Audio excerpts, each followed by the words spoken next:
Lucy Keith with you on the Better Sports Network on what day is today? Oh, It's yes. Tuesday. Yes, that's exactly right. It's Tuesday. Or as your old friend Dog would say, it's Tuesday. Yes, some days seem to run together. Good morning, Keith. How you doing? It's Moose and Keith, Better Sports Network. How's everyone doing? Thanks for being with us. What's going on, Keith? How you doing, bud? What I'm realizing is that I'm rubbing off on you. How's that? Look at your shirt. It's gray. Oh, I is. like. Do you know that gray is my favorite color?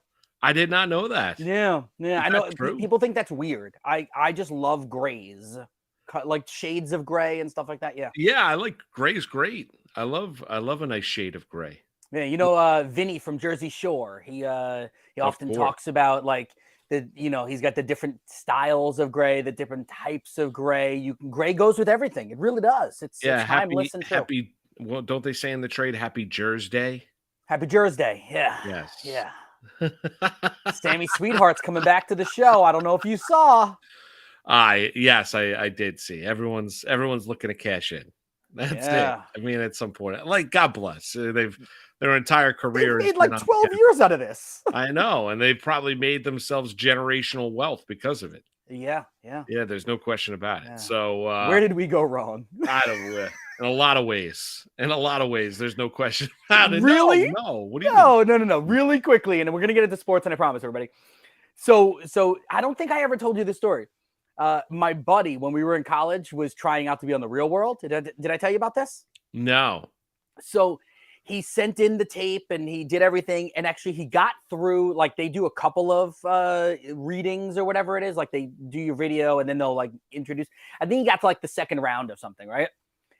We had a whole game plan. He was going to tell us where they were taping. And a bunch of us were just going to go like get an apartment or like a hotel and go stay there for a couple of days and try to get on the show based off of him. That's awesome. But how far did he get? To the second round. I think there's like 4 rounds. I think he got to like the second round. So that's cool that he got through the initial just sending a tape in. Yeah, they liked his tape enough that they ended up doing the initial. What did he do on his tape? He did something silly. Like he did like a cartwheel. Like he's like a big kind of a brolic dude. Like he's very like he was in great shape, like a really cool personality, like quirky. And it's the kind of quirky personality that you look at him and you think he's going to be like, hey, I'm so tough, whatever. But then he's like kind of quirky. And it was great. And he did some sort of like cartwheel thing where he like rolled into them and he's like, and I'm the realist of the real world or whatever it was. Like he did something good. I didn't see the video. Did something to grab their attention. Yeah, he did. Yeah, it did. It didn't last that long, but no, it didn't. Oh well. I'll tell you, I'm excited. We got a great show on tap for you because we got a lot to get into. We'll get into a little NBA because we've been teasing about getting into the NBA time and time again, but we have yet to hit upon it. Matt Stryker, your buddy from MLB Network, MLB.com, co-host of Better's Eye with Keith, will join us right around 10:30 this morning. Cody Benjamin from CBS Sports will join us and talk a little NFL coming up your way in hour number 2. And baseball's right around the corner. It just is, and excited about that. And I saw the report that Shohei Ohtani is going to be making about $65 million in 2023, based on estimation salary. I think his salary from the Angels is $30, so he's going to make about $35 million in endorsements this year when it comes to off the field revenue. And if you're going to say, well, does that impact him, future-wise with the Angels, where he can make so much money off the field, even though the Angels stink, and he's obviously a generational talent. And right now, I think he's plus 220 or something like that to be the American League MVP. Essentially 2-to-1 odds. Yeah, he's essentially 2-to-1 odds to be the MVP of the American League. My answer to that would probably be no. I mean, because he's going to make even more money when it comes to a potential landing spot. And maybe it's in LA still, but this time with the Dodgers in the offseason, if he wants to stay on the West Coast. I don't know, Keith, but it's great that he's making all that kind of money, but I'm sure he wants to put himself in a better situation with a better owner. And there are going to be teams across Major League Baseball that are going to be falling over themselves to give him a contract that's, in the neighborhood of $500 million in total value. I would like to take your no a step further and say resounding no. Yeah. If the Angels were a perennial playoff team. Okay, different conversation. They're the team that I've been with now for, 5 years. Love Mike Trout, love the owner, love the manager, love the general manager, love being in this area, love the uniform, all the stuff. Love the fact that we are routinely in the playoffs. We always have a chance to be the World Series champ. Even if we haven't gotten it yet, we're always right there. The Angels are perennial losers, for lack of a better way to put it. They stink. They fall short every single year of the number that is put out there. They're over under. They crushed me last year, but their over under is whatever, and it's always wrong, right? They're always under. They always underachieve. It never works. So with all of those always and all of those nevers and all of the words that I'm putting out there, yeah, why would I don't care if you're making 65 million extra. Like, why would you? He's going to get $550 to $600 million from somebody. He's going to go take that money, and it's going to be from somebody that has a chance to win. Like the New York Mets, Steve Cohen he's let it be known. I will spend all the money in the world to make all of my fans happy. Okay, that's a good spot. The Dodgers, you mentioned them. Padres spent $500 million on players this offseason. They're not afraid to spend. Yankees typically aren't afraid to spend. And all of these teams are organizations that will have chances to win the World Series this year and going forward. No, Shohei's not taking a discount. No, he's not going to take a discount, and he's just going to look at it, and he should make as much money as he possibly can. And just think about this. If he puts himself in a winning situation, how much more money he's going to make from endorsement deals when he's on the big stage. We just saw it, even though people poo-pooed the World Baseball Classic, we just saw it in what he did for Japan. How about him facing Mike Trout up a run in the top half of the ninth inning, and gets Trout striking, swinging and missing on a strikeout, and saw the celebration on the mound. Like, Ohtani looks to be a guy that there are certain guys that you see in baseball where they're great regular season players, and we don't know what Shohei Ohtani will be in the classic postseason in Major League Baseball. But I'll tell you, just from a sense of whatever you think about the WBC, there was meaning on it for the players, impact. They felt it. They felt the pressure. They wanted to win. A number of players telling you that would mean more to their country than winning a World Series. Well, Ohtani was spectacular for Japan in that he was, as was Yoshida. There were a number of guys on that Japanese team that were great throughout the course of their run. But, if you throw Ohtani into a big playoff series, do I think he's going to perform? Yeah, I do. Years do blend together sometimes, but the last time that Ohtani as a pitcher looked like an absolute dud was against the Yankees at Yankee Stadium. It was the game in which he gave up, I think it was 7, 8, or 9 runs, whatever it was, in like the first inning, and was out. Was that the beginning of last year or the beginning of 2 years ago? Like, honestly, it all blends together. I think it might have been 2 seasons ago. I'm not 100% sure. That's I know fine. the start you're talking about. I'm not sure if it was this year or last. But neither here or there. Like, the last time he had a bad start, like legitimately awful start, was then. Dude's a stud, and he continues to show it. No doubt, and he's going to get paid an unbelievable amount of money. A couple other baseball notes, and Keith and I are going to go through some AL and NL pennant, and what we're going to do is we're going to make some selections. And we're going to make 3 picks each, 3 in the AL, 3 in the NL, about who we think will win the pennant, and we'll kind of do a snake. Whoever picks first will then pick fourth. Whoever picks second will have the second and third selections. You get it. But a couple other storylines in baseball. Number one, feel bad for Tristan McKenzie from the Cleveland Guardians. He's going to be shut down. Felt something in his last start down in spring training, and he's dealing with a shoulder strain, and he's going to be out up to 8 weeks now. For the Cleveland Guardians. That is a guy that was going to be their number 2 starter in their rotation. Yeah. McKenzie's a big loss for the Guardians early on in this year. Yeah, and I was looking at BetMGM this morning, by the way, as I was doing some prep for this show and for Bettor's Eye this week. We got the preview show tomorrow on MLB Network at 4 o'clock Eastern. And Guardians, you and I are in on the Guardians this year. What was the number that we got them at that we were talking about? Were they like plus 3,300 to win the World Series or whatever it was, right? Yes. Something like that. Their numbers off the board right now. And I we could double check, and everyone behind the scenes, Ernie and the guys, if you could just double check that, see if it still is off the board. As of an hour ago, it was off the board because I love their over-under coming into the season. 86.5 feels really attainable. I'm pausing for a second. I think I still like the over. They still have the best closer in baseball, one of the best bullpens in baseball. They still have a top-notch pitching staff.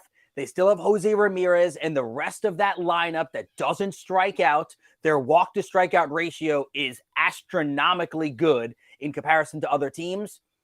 But Moose, you're right. This is a story because initially when things were leaking out, it looked like McKenzie might miss a week or two. Now it's looking like 8 weeks. Yeah. 8 weeks is 2 months. Do the math. Let's just say he misses the entire month of April, the entire month of May. In June, potentially. Yeah, exactly. And then they're going to slow play him in June too.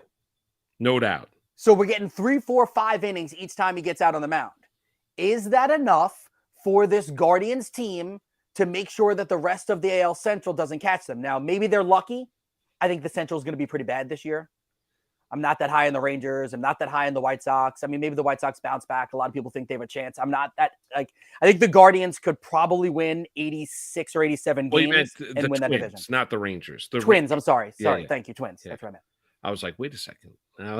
All good. But yeah, I'm not high. Rangers did not move to the Central. Yeah, no. I think when you're looking at AL futures, I think you're looking at the American League East. I think you're looking at the American League West. I mean, whether it be the Blue Jays, whether it be the Yankees, obviously, but a lot of people like the Baltimore Ravens to go, Baltimore Orioles. I did it to myself to go over this year. And then you look out West, obviously you've got the Houston Astros, and everybody seems to be in love with the Seattle Mariners, but we'll get to that momentarily. Keith, I did want to throw one more thing before we get to these futures out there. I mean, and I chatted with Joe Torre like 5, 6, 7 years ago when it was a real issue in Major League Baseball, and that being the relationship between the players and the umpires on the field. But what is Randy Rosenberg doing yesterday with Real Muto in a spring training game? And he throws him out of the game because Real Muto thought he threw the ball to the pitcher because he's not looking at the pitcher. If you missed it, he holds his glove back. It doesn't get the ball immediately. Takes the glove away as Rosenberg is dropping the ball. It falls to the ground, and he throws Real Muto out of the game because he thought Real Muto was upset. Like showing him up or something. Showing him up and was upset about a pitch clock violation earlier on in the game in the fourth. Like, what are we doing here? It's a spring training game. And how about the fact that in the video that went viral is that, right? The glove goes up and he puts his glove down. It was either 1 or 2 pitches prior that the home plate umpire, what's his name? Randy what? Randy Rosenberg. Rosenberg, thank you. Randy Rosenberg took the ball and threw it back to the pitcher. So, like Real Muto, there was a frame of reference for him knowing that Randy Rosenberg did that already. Now, I don't know. There's always there's one side, there's 2 sides, and then there's the right side, right? Yes. Like there's 3 sides to every story. Maybe Real Muto said something to Randy, and maybe there was something there. But I feel like if you're going to be a home plate umpire, you got to have thicker skin than that. Like if he said something or complained about something like an inning before, and you're holding it, that was I'm waiting. Oh, here it is. I can throw you out. It's like the movie Idiocracy. You're watching, you're like, really? Like, I mean, that's what it is. Like, which is a great movie, by the way. Idiocracy is just a tremendous movie. Dumb that movie. I happen to, it's so stupid, but I mean, hence the name, Idiocracy. Yes. But you flip, like, and I happened to find that one morning, I was like coming off an overnight and I was having trouble falling asleep. I was flipping around on like the cable channels, and all of a sudden that movie was on. Maybe it was because I was like exhausted. I couldn't stop laughing. Like it was just so stupid, but so funny. Like Idiocracy was, and that's what I felt like I was watching yesterday when he gets thrown out for that. Like Thompson comes out from the dugout, like, what the hell are you doing? Like, why would you throw him out for that? That's not what baseball needs. No. I'm sure that all the fans showed up and were like, yes, we got to see the umpire. I know. Woo! Umpires rule. All right, let's do this AL NL pennant, shall we? Okay. All right. Sure. What league you want to start with first?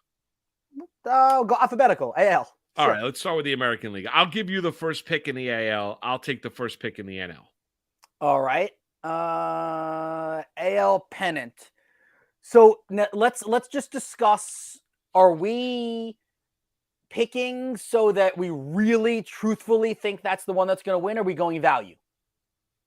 Well, no, I think you're trying to find value, but teams that you think legitimately can win the American League pennant. Correct. All right. I mean, there's no value on them, but I'll take the Astros first. I mean, I do Okay. think they're the best team. They're probably the best team in baseball. So Okay. I'll go Astros. All right. I'm gonna go with the two trendy picks. Yeah. I mean, I think I got to do it. I don't think the Yankees have closed the gap on Houston. Keith's gone with Houston, so I'm going to go a different route. I'm going to go Toronto at 6-1. Yep. And then I'm going to take the Mariners at 10-1.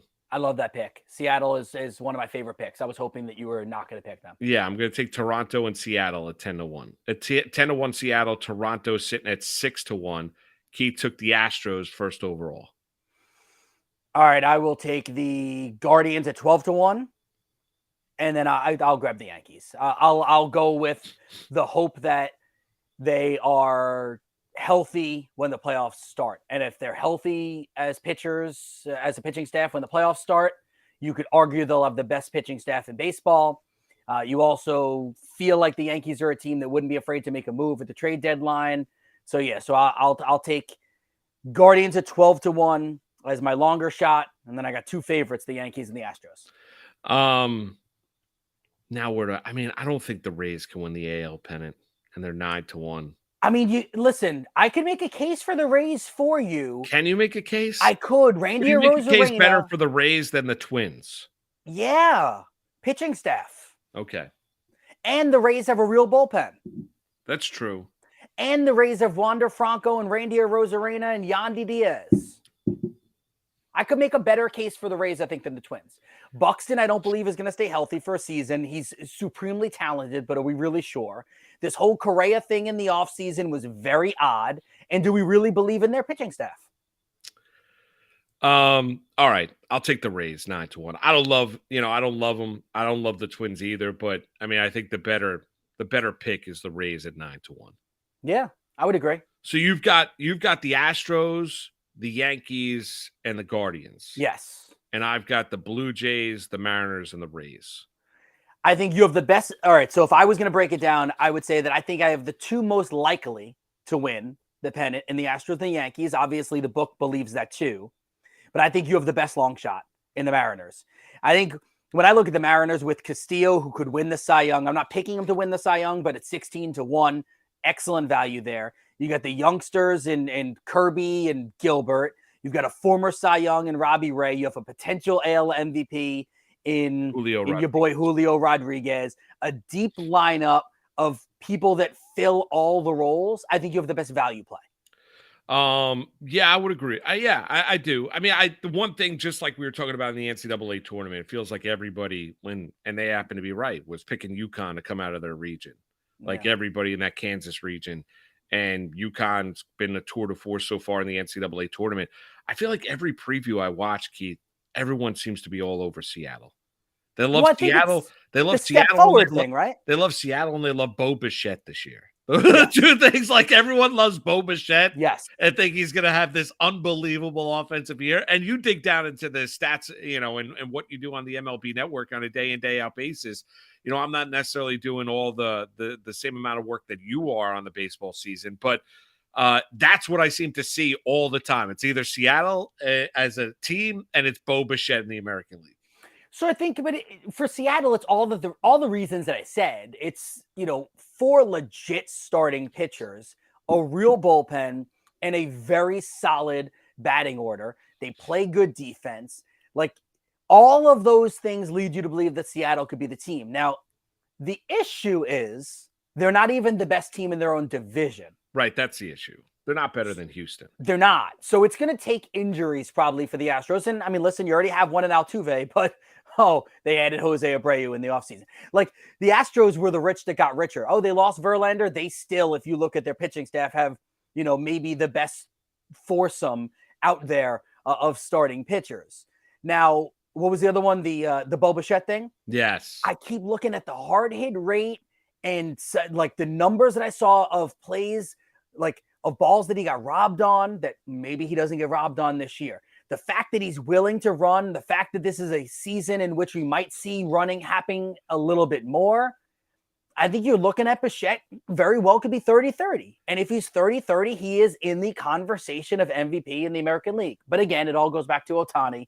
He's the MVP unless someone does something crazy. Right. And I don't know if 30-30 is crazy enough for. Probably not. 40-40 might do it. Well, that might do it. And I think you'd have to probably see Ohtani have a little bit of regression as well. I think Doc Roto told us yesterday from a fantasy perspective, he's looking at a 10 to 15% rise in stolen bases on average across Major League Baseball. All right, let's jump to the National League. You had first pick in the AL. I got first pick in the National League. I'm going to take the team that I like the most. I'm going to take the Padres at 5-1. They're not betting. They're my World Series winner too. I didn't even know that. I'm taking San Diego. I've been down on the Dodgers are sitting there at nearly 7-2. Down on the Dodgers this year, fading them a little bit, and we've talked about that before. I think the Braves are going to feel the loss of Dansby Swanson in the middle part of that infield. They're sitting in there at plus 380. Don't love the fact that the Mets have already lost Edwin Diaz, as their closer, although I think Cohen's going to be highly motivated. If you're looking at top of the market in the top four teams, I'm going to take San Diego. Like what, obviously, adding Xander Bogaerts. We talked about Juan Soto, too, who, I heard AJ Preller during the winter meeting saying that, he wasn't exact. It took him a while to get comfortable, and he had a down year last year. He wasn't the same player in Washington dealing with everything, and clearly wasn't as impactful in San Diego as they probably anticipated. I think that changes this year with Juan Soto. He's too good to think that he's going to have that kind of a season again. Give me the Padres at 5-1. What's the Scooby-Doo line? Zoinks or something like that? Yeah. By the way, just a stolen base number for you. So the stolen base attempts during the spring training games, they went up 50% from what they were last year. So again, just another caveat there. All right, so I get 2 picks in the National League. You took the Padres. Yeah. I am going to give me the Atlanta Braves. Okay. I love their starting pitching. I think they have enough in the bullpen to be fine. And the loss of Dansby Swanson can be, swallowed up, I think, by the fact that I think Acuna is going to stay healthy this year and have a monster season. So that's going to counteract it a little bit. So I'll take the Atlanta Braves. Do you go in the same division? No. So I got two options here. But one I don't think you're going to pick and one I think you might. So I think I'm going to leave the one I don't think you're going to pick and hope that I get them with my third pick. All right. I'm going to take the Philadelphia Phillies at plus 750 and go with the fact that Bryce Harper will be healthy by the end of the year. The Rhys Hoskins injury bothers me. It does. I feel horrible for him. I feel horrible for that team. But I'm going to take the Phillies at plus 750 and ride the back of now 3 legit starting pitchers, and really 4 if you count Ranger Suarez. I like that. Yeah. And then their bats are solid. Okay. So I've got 2 now. I'm going to take the I'm just going to avoid them completely. I'm going to take the Cardinals. No! Oh, man. God, I hate you. I'm going to take the Cardinals. Because I love the Padres. Were you going to take the Phillies because those are the 2 I was thinking between? Would you have taken the Phillies? I would not have. No, I would. Oh man, I was not going to take the. No, well, I mean, depend on who you would have taken. If you took the Cardinals, I mean, if you went Dodgers Cardinals, I might have been prone to then taking. No, I was gonna. What did I take? I have Braves, right? You have Braves. If you took Braves and Cardinals, yeah, that's what I was gonna do. Right. But I thought you were going to leave the Cardinals. I thought you weren't going to take them. No. I probably would have sided with the Mets over the Phillies. Oh man, I screwed that up.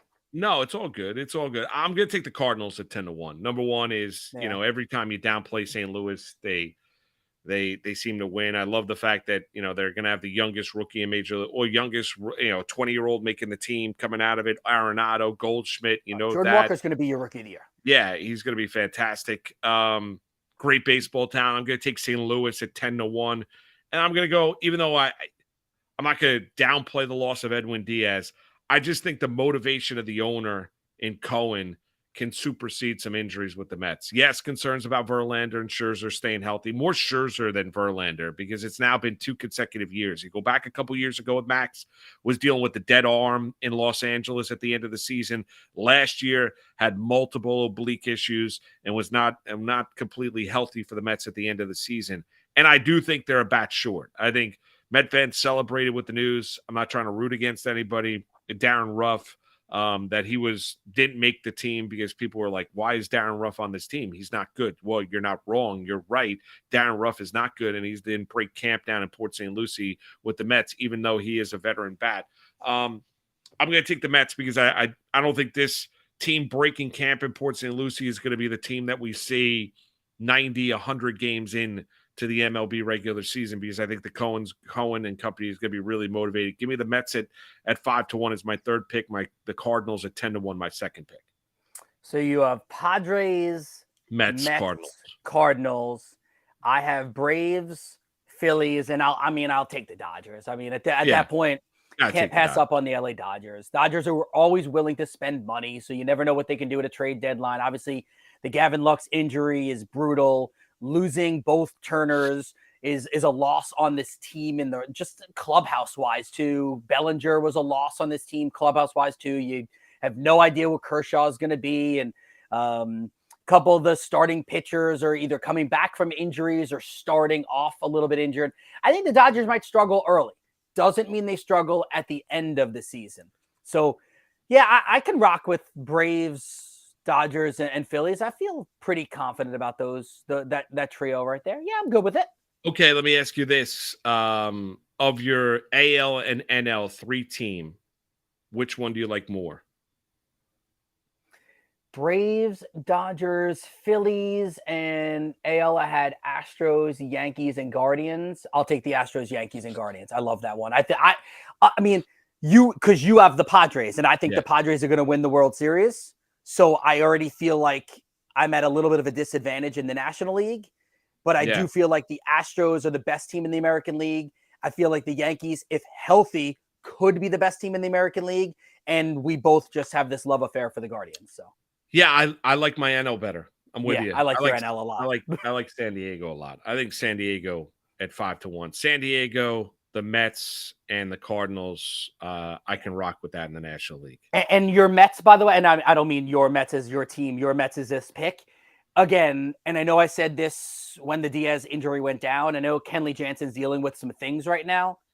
If and when the Red Sox stink this year, are you telling me that if Kenley Jansen is healthy, I mean, Cohen just calls them up and offers them stuff, and Jansen ends up being the closer for the Mets? And he's not Edwin Diaz, but he's a guy that's been in the postseason many, many times.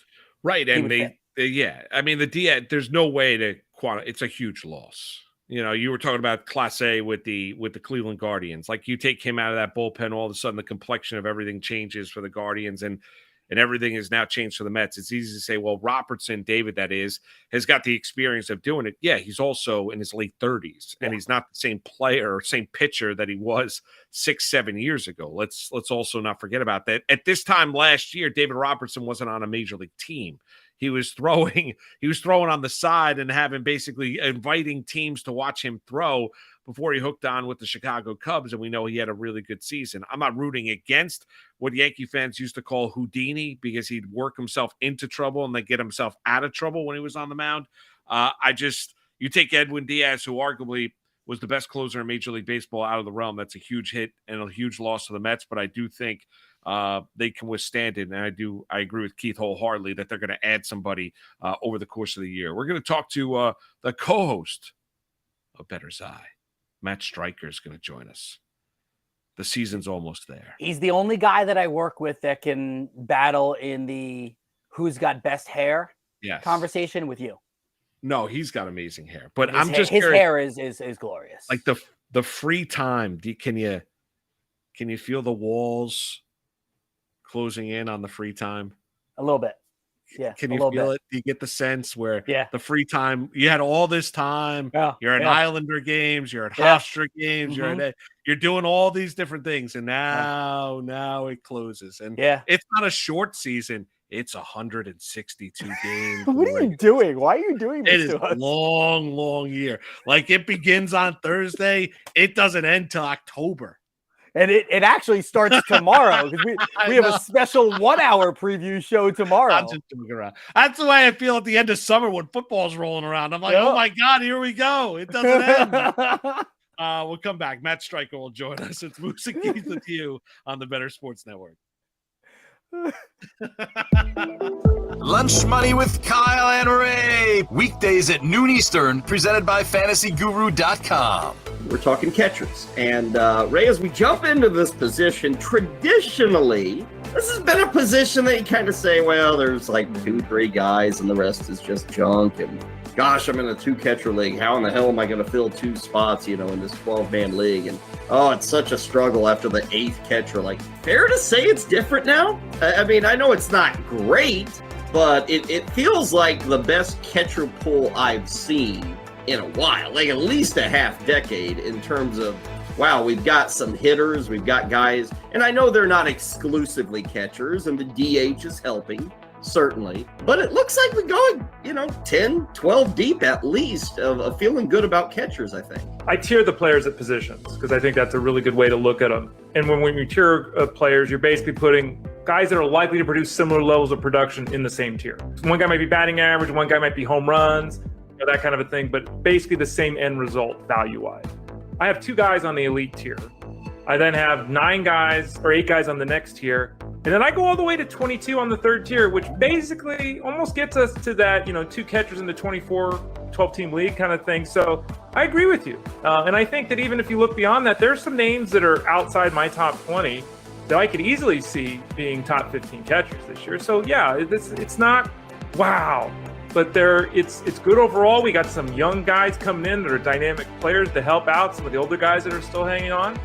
It's better than it has been. I agree with you. It's actually very young, Ray. And that, I mean, you look at Varsho, Rauschman, William Contreras, Kirk, Melendez, Cal Riley's semi-young, but Keibert Ruiz.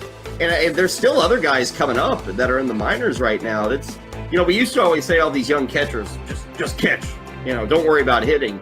These are guys are coming up with some skill sets as well. Yeah, and the game is different now, right?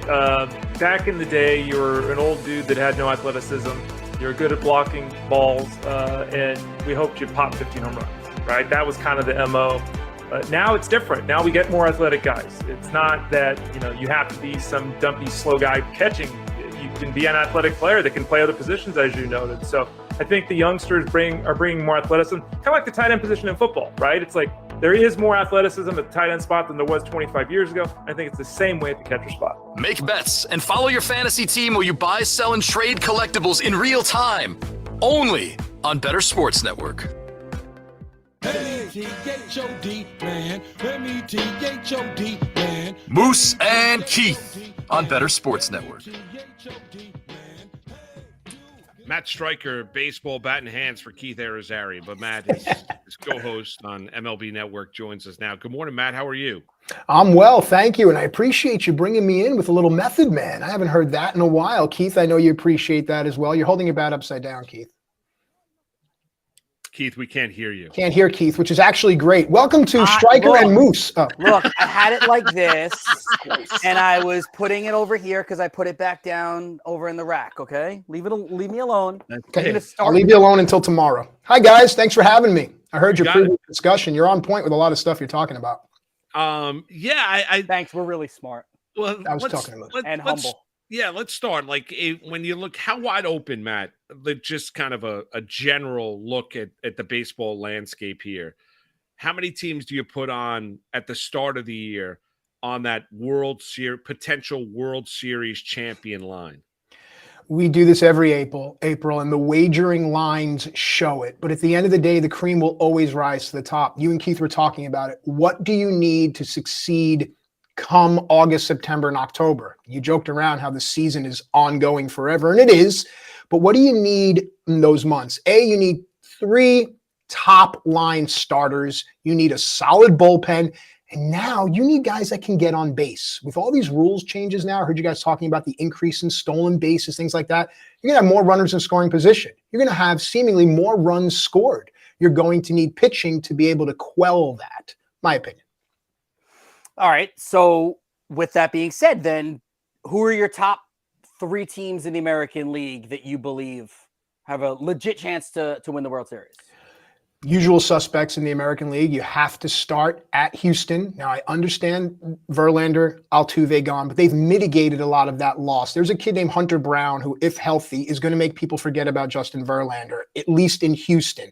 Jose Abreu is a great get for this team, and they know how to win baseball games, so you have to keep that in mind.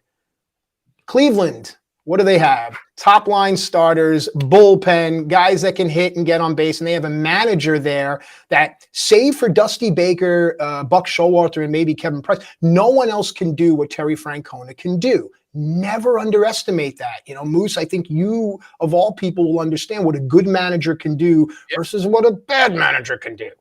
Last but not least, in the up top. Also, don't forget about the White Sox, too. I think they're going to have a resurgence. And then it's the Yankees, and I am on Bo Bichette, and I am on the Blue Jays, so we can have that conversation as well. All right, so let's stay there. And continue with Toronto then. Listen, they're flashy, the young players. We know they're very, very talented. We've been hearing about it for years, and we're for the last couple years as well. I just, Matt, when I look at Toronto, I hate this cliche. I got to see it in order to believe it. But when you look at Toronto, I feel like they get all of this heat before the start of the year. And then, there'll be some guys that have really good offensive years, but for some reason, it just doesn't all come together. What about that criticism when you look at Toronto this year? How do you think this year then would be different? Well, you're smart to point out the early season fluff. We see it in media all the time. You need the story. You need to have some type of belief in something, even if there's nothing there. I mean, we see it with the stock market. We see it with currency. We can have another conversation. As far as what Toronto needed and what they went out and did, they needed a hinge in their rotation. They went out and they got Chris Bassett. Chris Bassett can right the ship. He can eat innings. He can give them that guy who can go out, have a good matchup, and right the ship. Also, we talked about Bo Bichette. He has Vlad hitting behind him most times, but who's a protection for Vlad Guerrero? A little-known signing was Brandon Belt. You're going to say, Brandon Belt? He's as old as you are, Matt. The thing that Brandon Belt can do is he can hit breaking balls better than pretty much anyone in the league. And as we're seeing more guys throwing 106, the breaking ball is going to become the anomaly that's going to get guys out. Brandon Belt is there, A, to protect Vlad Guerrero and also to protect the trend going on. Also, balanced schedule, Moose. They don't have to sit there and play the Yankees 100 times. That's nice. I think the Blue Jays are the team that everyone wants because they don't want the Yankees. Remember, they're a very public team, and the Jays are the next landing spot. And I think there's something there. The team you didn't mention, the Seattle Mariners. And okay. I'm fascinated by this team because I think they potentially have, a great pitching staff, but some youth there. They have potentially a really good batting order, but some youth there. Where do you sit on the Mariners? So they will make the postseason. I don't think they overtake Houston, though. The thing about Seattle is this. It depends on if Julio hits first. They have Colton Wong, and I think Colton Wong should be their leadoff guy. And a lot of people don't remember Colton Wong, but he had a lot of really good tools, and it would help them make Julio even more dynamic. With that said, yes, the frontline starters are fantastic, and I love the guys that no one's going to really be talking about, the Logan Gilberts of the world. Everyone's looking at Ray and Castillo. Look at some of these other guys. It's the bullpen guys. Is it going to be Sewald, Castillo, Munoz? Who's closing for this team? Or are they going to go with a three-headed monster? That might work as well. Seattle will make the postseason, but to your point, they're young. And I talked about teams knowing how to win. Same thing with the Padres. I'm a little skeptical. Do they know how to win? All right, Matt, you mentioned the White Sox because we've had more than a couple people, if memory serves me correct, that have joined Keith and I over the last handful of weeks, previewing the MLB season that are counted down on Chicago, the White Sox, that is, this year. You mentioned them. You think they're going to be resurgent this year. Is that just getting La Russa out of the dugout and the impact there? Robert being healthy this season. What about the impact? And when you look at Chicago this season, why are you bullish on the White Sox? One name. And if you're a fantasy baseball player out there and maybe you have a draft coming up, maybe tonight, dude, Andrew Vaughn is that guy. He is him. Call him Himothy. He gets to play now every day. Abreu is gone. It's cleared the path. Vaughn is going to set that city on fire. Listen, 3-4 years ago, everyone was on the White Sox. Eloy Jimenez, Leroy Robert, Luis Robert, Yohan Moncada. And then it all got quiet. They're still there, and that pitching staff is going to be healthy. If Kopech can turn things around, and personal issues aside, Clevenger's a very good pitcher, okay? So all that means that Chicago should be right there. It's going to be a dogfight in the Central. Mark it down. I did not expect you to say he is him and he is Himothy. I'm getting younger and younger. Just you wait till tomorrow when we're live in studio. Goodness. Yeah. I have no idea what to expect this season with you. My goodness. So him or Himothy. All right, let's go to the National League then. Class of the National League right now, shortest odds, Braves to win the pennant. Do you feel confident in the Braves? You have to. And this is what the book does, folks. Keith and I are going to talk about this at length. They use a lot of recency bias. They play to a lot of the narratives out there, and they know that someone is going to run to put down money on some of these far-fetched things. The Braves are actually a smart play because of the pitching. Now, Iglesias is hurt. Enter A.J. Minter, who I think should have been the guy the whole time. It's a team that knows how to win. People are going to sleep on guys like Olsen and Riley. I heard you mentioning about losing Dansby Swanson. Vaughn Grissom is coming. Don't worry. All these things point to Atlanta being the team because the Mets lost Diaz. But does one guy make a team fall off a cliff? They could easily go out the Mets and get Zach Britton or David Bednar, and all of a sudden no one's going to be having this conversation anymore. But the Braves are there because of the Diaz injury and because of the fact they know how to win. All right, let's go to the National League West. How about the Padres and the Dodgers and that race out west? And who do you favor to start the season? We know the betting markets favor LA because they're at plus 380, and San Diego, even with all their moves and the amount of money they've spent, they're sitting there at 5-1. What about you, Matt? I don't think they're going to win it, but watch out for the Arizona Diamondbacks. We could talk about them. My gosh, they have youth, they have speed, they have pitching, they have a lot of options in the bullpen. So let's keep them in mind, but move them to the side. I'm actually down on the Dodgers, especially on their win total, and Keith and I can talk about that more tomorrow. The pitching is of a concern. And as far as hitting goes, look, they have JD Martinez. They have this kid, Miguel Vargas. They picked up Miguel Rojas. The hitting will be fine. People are going to forget JD Martinez is still a very, very good player. The bullpen and the pitching is of concern for the Dodgers, and I think that they are primed for San Diego to take over. Again, does San Diego know how to do this? That's the question. It's going to be fun, guys. So I love the St. Louis Cardinals, but I didn't get them in the draft because I saw sniped by a Moose. And I know you grew up a Cardinals fan. How do you feel about the Cardinals this year? Early in the season, I was concerned about the pitching staff. I really was. But now it's seemingly going to be Michaelis, Flaherty, Montgomery, Matz, and then Woodford, this kid. The bullpen is good. I really like this lineup. I love Brendan Donovan. He can play anywhere, and he's the kind of guy that can ignite a team. We're all old enough to remember Lenny Dykstra, things like that, to really ignite a team. This is going to be a very good team. You can expect some regression from Goldschmidt and Arenado, but I think the other players, including Jordan Walker, who's going to be right there with Corbin Carroll for your rookie of the years. I think they're both at plus 400 right now. This team is going to be good. Milwaukee, I think, will be a tick better. And I'm a Cardinal fan. At the end of the day, last day of the season, I think Milwaukee is a half a game up, and that's how they get in. The Walker number, by the way, has been interesting to follow as well. I don't know, Moose, you're going to hop in, but just for the bettors out there, it's depending on when you want to get in, right? Walker, like a month ago, was 14-1 odds to win the Rookie of the Year. Yeah. A week and a half ago, he was 7-1, and now he's 4-1. So again, we talk about this a lot on this show, this network, also on Bettor's Eye. It's about getting in at the right time to make sure you're monitoring those markets. Absolutely. Matt, one from a handicapping perspective, and you and Keith are going to be doing this all year long on MLB Network. is it the best advice for those that are going to delve in this year that look forward to betting baseball? Is it a wait and see approach, the best approach from that, or are you going to go on the idea that just like, we're going to see more, more action with the elimination of the shift? You might less reliance on the home run. Is there an angle that you think bettors can take advantage of early on in the baseball season? It's a great question, and there are several, and Keith and I will go in depth tomorrow on the network. I believe we'll go on at 4 p.m. Eastern tomorrow.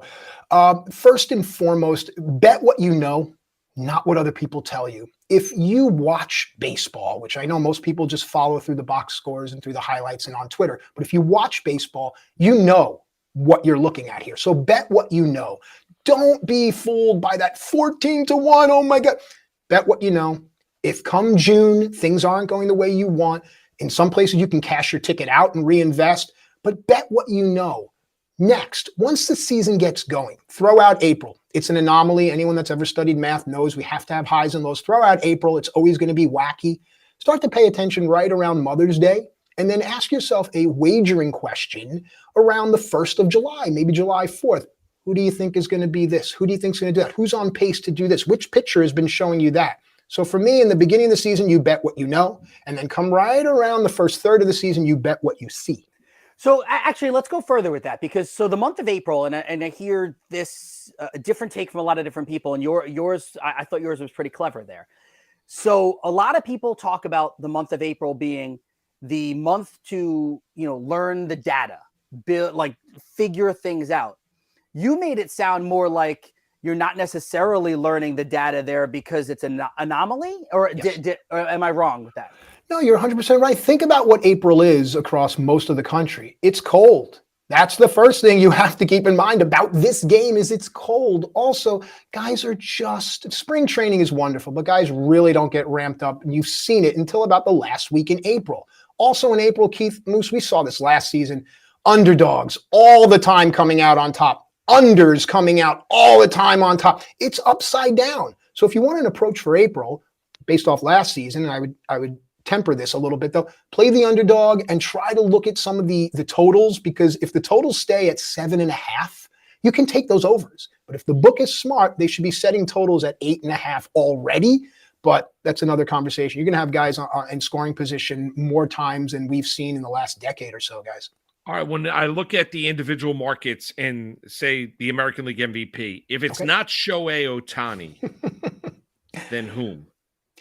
See, that's the thing. I think that's the clip that we should put out on social media. If it's not Shohei Ohtani, then whom? So Ohtani's MVP odds, I don't love them. There's nothing there. I saw him at like 220.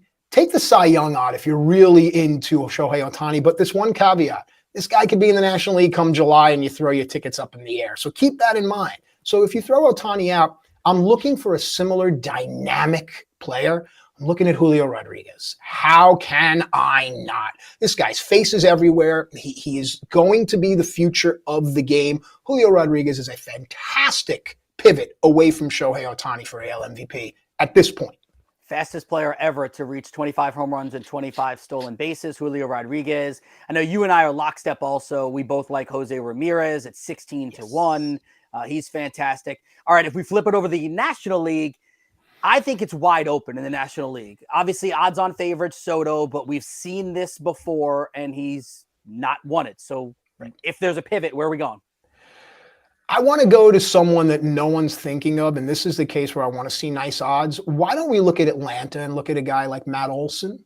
This is a guy that continues to do what he's supposed to do. He's almost made that city forget about Freddie Freeman. I don't want to blaspheme because I lived just outside of Buckhead for a couple of years, so I know I have friends there. But Matt Olson in the Braves, that could be a really nice ticket.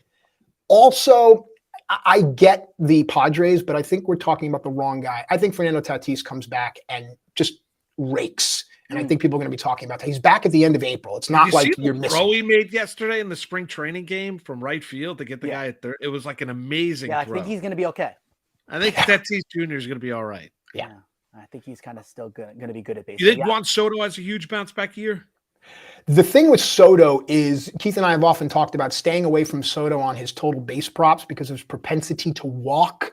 But now take away the wagering aspect, the fact that he can walk, the fact that he can get on base and guys can drive him in. That's the difference from when he was in Washington. Now he can take that walk and have confidence that the guys coming up behind him can drive him in. But again, I think that Tatis is going to be the guy that drives that ship. Throw a long shot in there. I mean, they're not crazy long, but 14-1 odds, Pete Alonso. If Alonso can go for, 40 to, I mean, he had 40 home runs last year. If he goes 45 home runs this year, he's going to be in the conversation. Back to the American League, Cy Young. Whose award is it? Because I got a few guys too. I like Castillo. I like Dylan Cease. Okay, so with Castillo, I think Robbie Ray will vulture some eyeballs. So that's my concern there, unless Castillo pitches completely. And Framber Valdez was the other guy I like too. Yeah. So these are all usual suspects here, but you mentioned Dylan Cease. Now, he's a pivotal part of this White Sox team, but there's going to be some regression there. There has to be. If the White Sox are sitting atop the division come the end of the season and Cease has a decent year, then yeah, he'll be in that conversation. Ohtani does things that no one else does. And it's just that simple. So I think he was at 11-1 for the Cy Young. That's the play for me. Beyond that, it's a crapshoot. It really is. When you try to do Cy Young, it's very, very difficult. It really is. There are sometimes we say, if you choose not to decide, you still have made a choice. Sometimes your best wager is no wager at all. Cy Young in the NL? Well, Sandy Alcantara immediately comes to mind, but you look a little. I think he's going to have he can't be as dominant as he was last year. You're right on point, and you're ahead of the game as you usually are, Moose. Here's the thing with Alcantara. If you dig deeper into Miami, they shifted so much. He's going to have to rely on strikeouts and not so much on ground balls now. That's the big deal for Alcantara. So can he do it again? Maybe, but there are just so many other guys in the National League. Justin Verlander, Max Scherzer, Strider, Max Fried, no one's talking about. There are a lot of names to talk about. Because Strider's one Keith and I have talked about, and Keith is, I'm not going to put words in his mouth. He likes Strider a lot this year as well. I do. And we've had a couple other people have talked about Spencer Strider. Do you think he's getting a little bit too much? I'll use a wrestling term for you, Matt. Heat. How dare you? To begin the season. Do you think there's too much love for Strider based on what we saw last year? The sample size, very, very impressive. So, we'll keep it in the wrestling realm. We see it all the time when an athlete is pushed to the top, but they're not mentally ready or emotionally ready, the maturity. Sometimes those bright lights can really melt away someone's facade, and you see how mature they are. The thing that worries me about Strider is the same thing that happened to McClanahan on Tampa last year. I don't know if there's enough gas in the tank just yet. This is a kid. So if I'm putting a future wager on a Brave to win the Cy Young, I would rather go with Max Fried than Spencer Strider. And I'll counter that with the fact that Max Fried is the ace and Strider is the two, maybe takes a little bit of the heat off of Spencer Strider. And then if you just dive further into all the expected numbers, all of his expected numbers last year would have had him in the Cy Young conversation, came in second in the Rookie of the Year. I'll throw out another name for you. Zach Allen. 14-1 odds, finished fifth in the Cy Young last year, 184 innings. People argue he has the best curveball in baseball. And you said the Diamondbacks have a chance to be a little bit of a surprising team this year. It's almost as if you read my internal emails that go on at the MLB Network because they asked me for we did share notes earlier today. Yes, yeah. we have our rundown already built for tomorrow's show, so we know what we're talking about. Yes. So, but let's talk about it here. Zach Gallen is a fantastic play. What if Zach Gallen can continue any bit of what he ended the season with? This is a great pitcher. People forget he was great when he was in Miami. Now he is part of a staff, and someone out there on social media will correct me, but I do believe it goes Gallen, Merrill Kelly is 1-2, Madison Bumgarner's your 3, Zach Davies, who used to pitch in Milwaukee, and then maybe Ryan Nelson is your 5. Zach Gallen, if the Dodgers and the Padres fall off just a bit, and here are the Diamondbacks, and maybe the Diamondbacks are the Orioles or the Mariners of a couple of years ago, people are going to be looking at Zach Allen and go, yeah, man, you got to give it to him. 16-1, I would do that now. Matt, I want to ask you about the adjustment we're seeing this year in Major League Baseball, and, I'm sure you hear it Keith hears it. I hear it when you're talking to people and fans, like, those that are like, I don't want to see the adjustment. I don't want to see 2.5-hour games. I like 3-hour and 15-minute games. No one says My that. question is, they're right. I get calls sometimes when I'm doing shows locally on the Fan being like, I like to be at the ballpark for 3 hours. I like to kind of that aspect of it. Your previous history, and we joked around and talked about it. Those are people trying to get away from their wrestling. families. You see wrestling adjust all the time on, to where the pivots, the shifts, the heel turn, everything that you see, some obviously when they branch out, some of it works, some of it doesn't work. And then you adjust back and you feed the crowd. And we've seen in other sports, the National Hockey League, NBA, National Football League. I promise I'm getting to a question. My question to this is, there needs to be an adaptation when you're looking at Major League Baseball, because they have to have the understanding there is entertainment value. If people are not enjoying or sitting there watching a game at night and they're not locked in for the 3 hours, then if you as a league, you don't adjust, then you're going to die off.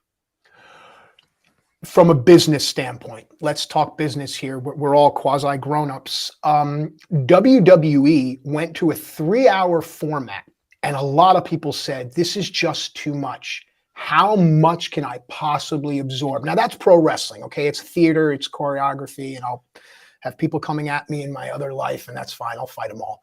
The thing with baseball is that extra half hour, think about who's going to the ball game. For the most part, it's going to be people that have to get up to go to work, people with their families. That extra half hour, as dads know, that extra half hour is just God-given. You talked about how all of our free time is coming into this little thing. Yeah, you're not kidding. I just had a conversation with my wife. So what are you going to do for the 2 hours I'm downstairs? And all these things have to happen. So making adjustments is good. But here's the thing. We see it all the time in society. Everyone is an alchemist now. Stop adjusting. Leave well enough alone. Stop moving the goalpost. Stop changing the definitions of things. This cognitive dissonance is just destroying everything. Baseball did the right thing here. They're going to increase their offense, and that's what people want to see. They're going to shorten the game just enough to where that extra 30 minutes will be worth it, and baseball is going to be really, really good because it's going to be how it was when we were kids. And they have already made subtle adjustments with some of the pitching things. If a batter gets brushed back and falls down, they get a little extra time. I don't want to sound like a jerk here, but guys, you remember like 4 years ago where the NFL was really big into leading with the crown? Do you guys remember that? Yes, of course. But like you do, but you don't, right? Like you went remember away that as quick as it came. Exactly. So like I think that we all need to just, as Aaron Rodgers would say, relax. Yes. Let it settle in. We're all going to get used to it. There's the subtle changes. The one thing I would throw out there is, and I haven't brought this up yet on the air, so this is a great place to do it. I kind of feel like if they could make one change, if the game is in the 9th inning or further, okay, and it's within 2 runs, wipe away the clocks. And then I want my high drama. Yeah. Like I wish that's like, because you have people staying up till 2 a.m. on the East Coast. I guess. No, I know. But like what I'm saying is in the World Baseball Classic, when Ohtani had 2 strikes on Trout and stepped off the mound and like wiped his brow. You are correct. I wanted that. Yes. I don't want a game where it's Yankees versus Red Sox. Let's just throw that out because it's a good rivalry. And you've got like Nestor Cortez on the mound going for a complete game. And you've got, Rafael Devers at the dish. I don't want it to have to be sped up. I don't want that at bat. Yeah. No, I agree. Moose, your thoughts on that? Yeah. I think I've said it a long time, Matt, is that I think in the regular season, the lack of pace hurts the game. In the postseason, it helps the game. Good point. I think building up to that moment, that 3-2 pitch, down a run, bottom of the 9th inning, man on second, where you're having the pitcher unwilling or unwanting to throw the ball, where you see the sweat coming down, where the play-by-play guy lays out and kind of lets the moment build. Like that adds to the drama of Major League Baseball. Like the lack of pace works in the postseason. It just doesn't work, as I was joking around with Keith before you joined us, Matt, of what we all know is a long, long MLB regular season. because guys, if you live on the East Coast, and this is not East Coast bias, but there are games that are played on the West Coast that are great baseball games that I can't watch. Right. Like I can't stay up till 1:30, 2 o'clock every single night to watch West Coast baseball because I'm up at 6 o'clock, 6:15 every morning with my kids. I can't just do it. I'll be a zombie. Yep. Well, I mean, and you make a good point about the differences between regular season and postseason. And that's just the way of the world. And it's something that we have to, like Aaron Rodgers said, just adjust. But again, I think everyone is so knee-jerk to change in the world. I mean, we all have our social media in our pocket. Everything we see is so inflammatory. Everyone has an opinion, which is ridiculous. You're right. But I think we should let things be and see how they are and then make educated decisions to make change. Well, Matt, you're great. I'm going to put this out to everybody. Over under 1.5 bro hugs I give you tomorrow when we see each other on purpose. Do I allow you to touch me? That's the question. Oh, it's over. No, we have to. We have to. There's definitely a greeting hug. Oh, no doubt. And there's definitely a goodbye hug. Yeah. There's a smile. There's maybe a cupping of the buttock on the way out. There's a lot. This took a turn that I didn't expect. It did not. Oh, I'm in rare form, folks. Wow. Turn the other cheek. I read that somewhere. Matt, you're awesome. Appreciate all the time this morning. And enjoy the start of the baseball season. What color are you wearing tomorrow, Strike? Probably blue. Okay. All right. I think I'm rocking a brand new green blazer tomorrow. Oh, very nice. Well, maybe it depends on where Lamar Jackson goes. Maybe I'll show up in purple and black. I don't know. We'll see. Following Lamar. Love it, man. Thank you, guys. Tomorrow. Matt Stryker, MLB Network, Better's Eye. He's great. He really we have the preview show tomorrow. It's 4 p.m., 4 to 5. We have Sharapan is on, Claudia Bellafato is on, and Jastrzemski, JJ. Oh, beautiful. Those are our 3 guests tomorrow. Those are the openers. Very nice. And I think from what I understand, like Sharapan, like he is with us, pretty sure he's going to be predominantly a once-a-week guy. And JJ has been a once-a-week guy for us for the first 2 seasons coming into year 3 now. So beautiful. All right. Now we got to get you on again this year too. My invite. Oh, I said it before you even. I know you did. I was just about to spit out. No, you got it. We will have Tony reach out, and you will get on again. Tony does all the booking for us. You know me too well. We'll come back. Why don't we get into a little NFL? Because why something's happening with Lamar? Yeah, Lamar Jackson, Rodgers? which we hit upon. Yes, Rodgers. Yes, we'll hit upon Aaron Rodgers as well. Interesting comments from Brian Gutekunst yesterday, the Packers general manager, because someone in Green Bay is not telling the truth. We'll get into that. We'll do it next. Moose and Keith with you right here on the Better Sports Network. Lunch Money with Kyle and Ray. Weekdays at noon Eastern, presented by FantasyGuru.com. We're talking catchers. And Ray, as we jump into this position, traditionally, this has been a position that you kind of say, well, there's like 2-3 guys and the rest is just junk. And gosh, I'm in a 2-catcher league. How in the hell am I going to fill 2 spots, in this 12-man league? And it's such a struggle after the 8th catcher. Like, fair to say it's different now? I mean, I know it's not great, but it feels like the best catcher pool I've seen in a while, like at least a half decade, in terms of, wow, we've got some hitters, we've got guys, and I know they're not exclusively catchers, and the DH is helping, certainly, but it looks like we're going, 10, 12 deep at least of feeling good about catchers, I think. I tier the players at positions because I think that's a really good way to look at them. And when you tier players, you're basically putting guys that are likely to produce similar levels of production in the same tier. One guy might be batting average, one guy might be home runs, that kind of a thing, but basically the same end result value-wise. I have 2 guys on the elite tier. I then have 8 guys on the next tier. And then I go all the way to 22 on the 3rd tier, which basically almost gets us to that, 2 catchers in the 24, 12-team league kind of thing. So I agree with you. And I think that even if you look beyond that, there's some names that are outside my top 20 that I could easily see being top 15 catchers this year. So yeah, it's not wow, but it's good overall. We got some young guys coming in that are dynamic players to help out some of the older guys that are still hanging on. It's better than it has been. I agree with you. It's actually very young, Ray. And that, I mean, you look at Varsho, Rauschman, William Contreras, Kirk, Melendez, Cal Riley's semi-young, but Keibert Ruiz. And there's still other guys coming up that are in the minors right now. That's, we used to always say all these young catchers, just catch. Don't worry about hitting. These guys are coming up with some skill sets as well. Yeah, and the game is different now, right? Back in the day, you were an old dude that had no athleticism. You're good at blocking balls, and we hoped you'd pop 15 home runs, right? That was kind of the MO. Now it's different. Now we get more athletic guys. It's not that, you have to be some dumpy, slow guy catching. You can be an athletic player that can play other positions, as you noted. So I think the youngsters are bringing more athleticism, kind of like the tight end position in football, right? It's like there is more athleticism at the tight end spot than there was 25 years ago. I think it's the same way at the catcher spot. Make bets and follow your fantasy team while you buy, sell, and trade collectibles in real time. Only on Better Sports Network.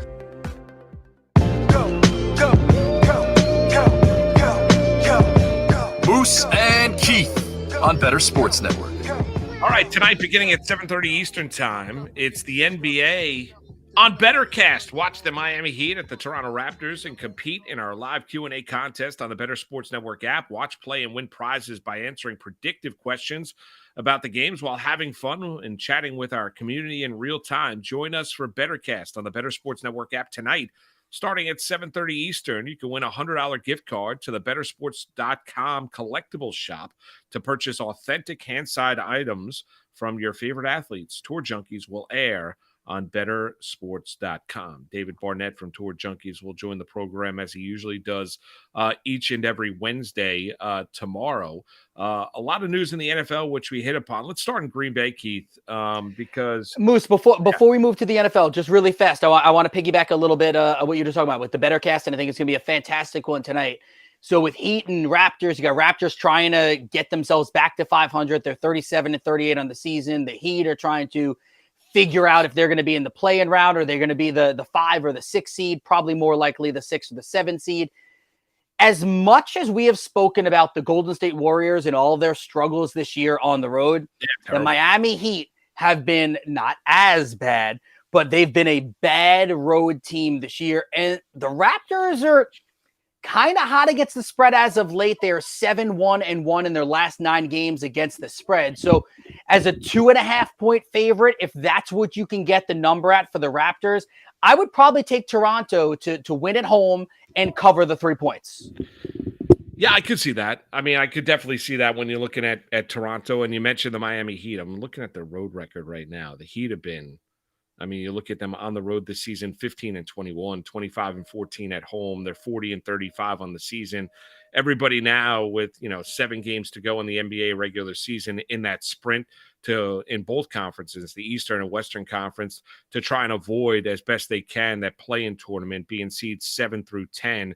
And the Miami Heat right now are sitting there in a flat-footed tie with the Brooklyn Nets. So, they've got some work to do. The Knicks have got a working margin as the 5th seed, and in all likelihood, they're going to be taking on the Cleveland Cavaliers in the 4-5 matchup in the East. But yeah, it sets it up. Listen, the BetterCast is awesome. I mean, it just is. If you haven't checked it out, please do.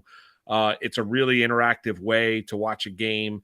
It's really predictive. It gives you an opportunity to win as well. It's really cool, kind of a step forward, and really something that this industry does not have. And proud to be a part of Better Sports Network, and clearly proud to be watching this network, being able to offer that. And whether it be the XFL game last night or the NBA game tonight. God bless. And listen, proud to be part of the award-winning network. No doubt. We racked up a couple of awards for, brand new networks, I mean, we're not going to pat ourselves on the backs, but hey, listen, It's good. It's good to get recognized. We do it all right. No, it's a credit to everybody that has worked behind the scenes. Yeah. Al, Matt, obviously, his vision, Brian, you go up and down the line, Tommy, everyone that's working behind the scenes, Adam, that helped put this out on a day in, day out basis. Because it's something that's never been done before. I mean, we don't have a home studio. Everyone works from home, and everyone working behind the scenes on our show, Ernie, Keith, Tony, they do a fantastic job, and we're proud to be a part of it. Well, because a big difference too is, and again, this isn't necessarily to talk just about our network, but we'll talk about it just for a second, is that this type of network doesn't happen. Usually this is podcasts. This is, you get two guys together, Moose and Keith, and you say, hey guys, every other day we're going to put out a 45-minute podcast of you guys, giving betting advice or stories or whatever it may be. No, Matt and Al and the rest of the crew said, nah, let's just do a full out network. And at the beginning, let's go live for 12 consecutive hours. Yeah, let's do that. And it's working. So we thank you everybody for being a part of this journey. It's been a lot of fun. No question about it. All right. With all that, Yes. NFL, a couple things, because we got a good guest coming your way at the bottom of the hour. We'll continue the NFL conversation. But as we'll be joined by Cody Benjamin, I should say, from CBS Sports, and talk a little bit about the National Football League. What do you make of the general manager, Brian Gutekunst's comments yesterday about Aaron Rodgers and the fact that he reached out to Rodgers and Rodgers did not respond? Someone's lying. Right. I don't know who. Because I told you 2 weeks ago that I walked away from listening to Rodgers on McAfee, and I know a lot of people in our chat were agreeing with me. I felt like Rodgers is being genuine. It felt real. Now, I don't know, maybe Rodgers is an amazing actor. I think I believe Rodgers. I think the Packers reached out maybe once. Maybe Rodgers didn't answer right away, and they held that. You know how sometimes perception becomes reality?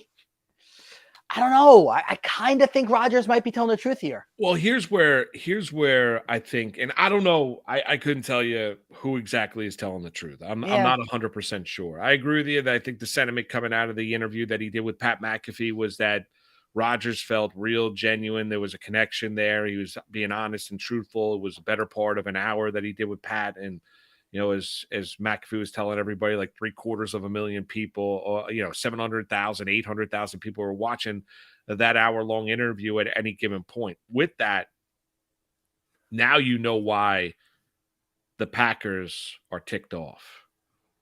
Because after that interview, based on it, Keith, you saw on TV, radio, social media, one hot take after another where Rodgers was deemed to be the victim in the relationship with the Green Bay Packers. How dare you treat, arguably, as he said, in the discussion for being the greatest Packer of all time, a future Hall of Famer, first ballot Hall of Famer, generational talent, one of the greatest quarterbacks that we've ever seen in the National Football League, as well as, four-time MVP of the league. How do you treat him like that? Like, how do you turn your back on Aaron Rodgers? And that was a lot of people's takes based on it. And now you know why the Packers are so ticked off, because Rodgers was responding to what Mark Murphy had to say at some charity event the previous weekend when he talked about Rodgers' career with the Packers in the past tense. Right. So that bothered Rodgers. And then Rodgers responded by throwing Green Bay under the bus during that interview with Pat McAfee. Now you know why, even though the Jets and the Green Bay Packers had conversations about compensation before they and after they flew out to Malibu to meet with Aaron Rodgers for the better part of 4 hours. And you thought, and there were reports that the compensation has already been worked out. Now you have an understanding of why maybe Green Bay went back to the drawing board, because they're like, well, listen, we're not going to get treated like this when we're not the bad guy here in this relationship. Because I think both parties are probably guilty. I think there are things that Green Bay Packers did that were passive aggressive, and I probably think there were things that Rodgers did that weren't really on the up and up during his final days or years with the Green Bay Packers. But now I think you have an understanding as why the Green Bay Packers are quote unquote dug in on compensation when it comes to Aaron Rodgers. Yeah, I think right now they're like, a deal is agreed upon. They just haven't picked up the actual pen and written everything down. I don't know. Maybe you don't think so? I don't know. I don't know. I mean, because I think if compensation had been worked out, I think.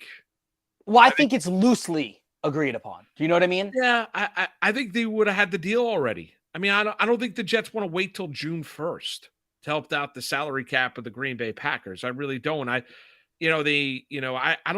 not telling you that there aren't certain parameters of the deal that hasn't been worked out, but I don't think they've come to the point where everything's been agreed upon, but they're trying to find the right date in order to finalize that trade. I don't know if I necessarily agree with that. I'll tell you this, and I'm not trying to be a mediator here in the deal, but if the hang-up is, and if you could read between the lines, if the hang-up is that the Packers want a first-round pick, right? Like that's what it appears, right? Would you agree on that, Moose? Yes. Why don't the Packers and Jets just swap their firsts? I know it's only 2 spots difference, but if the Jets were to move to 15 and the Packers move to 13, that doesn't help this case. Like, I would hope that, like, that could be something that could help you. Yeah, I think the Jets would do that. I think the Jets would do that. I don't know. I don't know if the Packers would. I don't think the Packers would. The Packers just want the Jets' 13th pick, but I don't think they're going to get it. No, I don't think they're going to get it either. I don't think the Jets want to give up the 13th overall pick on what could be just 1 year of Aaron Rodgers. I don't think, and that might be a glorious year. They might potentially win a Super Bowl, but I don't think the Jets are. It's not written in stone that they would. I don't think the Jets would give up that. I also listen. I don't know where the truth lies. I really don't. I think Rodgers can be very, very difficult to work with. I think he likes things to have his way. I think the Green Bay Packers probably grew frustrated by that. I think this is, as we've discussed time and time again, Keith, I think this is a relationship that's ending probably 2 years too late. Like, I think the Green Bay Packers probably and Aaron Rodgers, I think they had enough of the drama, the nonsense, the BS, all of it that came along with it, and said to themselves, we just can't. It's just a grind. Like, it's so draining. Like, it can't, like, winning is hard. It's making it even more difficult here with what we're having to deal with on a day in, day out basis. Like, it's just draining the organization, hanging over the franchise. And they are ready to move on, but they want to make sure they try and get as much value as they possibly can for Aaron Rodgers, because I think the thing that would haunt them is if Rodgers goes to the Jets, plays a couple years, they win a Super Bowl, and the Green Bay Packers, then the fans in Green Bay are like, well, you didn't get enough. All you got was a 4th and a 2nd round pick. How did you not get a 1st rounder from the New York Jets? Tal equals they all lie in the chat. Yeah, that's true. awesome. Sweet Lou. Yeah, no doubt. I mean, I don't know. Ultimately, I think we all know that Rodgers, unless he, quick turns, is going to retire, he's going to be a New York Jet. Yeah, it's just now a matter of time. Yeah. And just, I don't think the time helps the situation at all. No doubt. Jordan Love is getting work with, there is the reports that he's got the young receivers, Dobbs and Watson. Apparently they're all meeting in California. They're going to be working out together. And Aaron Rodgers, I'm not saying that he's not working out and keeping himself in shape and throwing footballs and whatnot, but like with who and where? Who's he getting to know? And maybe we all don't know. Maybe behind the scenes, he's been talking with Lazard and working out with Lazard, and maybe he called Garrett Wilson and said, "Yo, we're gonna get together and do this." Like, maybe he did, and maybe we'll all have egg on our face and we're all wrong. But my guess is none of that is happening. Because he's not actually a Jet. No, he's not. So he doesn't have to. No, I don't think Rodgers is going to be doing that at this stage of his career. I agree with you. I'd love to say that he is, but I don't think he necessarily is. We were on it yesterday when we were mentioning about Lamar Jackson, because the news came down when we were on the air that, as John Harbaugh was meeting with the media, I believe at right around 10:45, 10:50 yesterday morning at the NFL owners meetings, right around the same time, Lamar Jackson sent out a tweet acknowledging the fact that on March 2nd, he told the Baltimore Ravens and requested a trade. We know that they placed the non-exclusive franchise tag tender. We know that Lamar Jackson represents himself. We know that every team, once that tender came out, whether it be the Atlanta Falcons, the Washington Commanders, I mean, anybody, I think some XFL teams even said we have no interest in Lamar Jackson at the time as well. They're like, yeah, no. Matt Deutsch actually said we have no interest. We're all good. We're all good. Yeah. We have no interest in Lamar Jackson, even though he's one of the only men in the history of the National Football League to be a unanimous MVP of the league. But amazingly enough, everyone's good. Like the Washington's good with Sam Howell at quarterback. They couldn't use him. Please, if you're Washington, hop back in. Well, how about if you're Atlanta and you're Desmond Ritter? But Hop one team in. we mentioned yesterday was the Indianapolis Colts, and there was their general manager, Chris Ballard, who I don't think comes across all that well to the media, especially last year. But there was Chris Ballard yesterday saying that if they don't have their guy in the NFL draft or are not able to get kind of that there would be interest in Indianapolis for Lamar Jackson. Now, with that, here's the caveat. The owner, Jim Irsay, was asked about guaranteed contracts, and he says, I don't think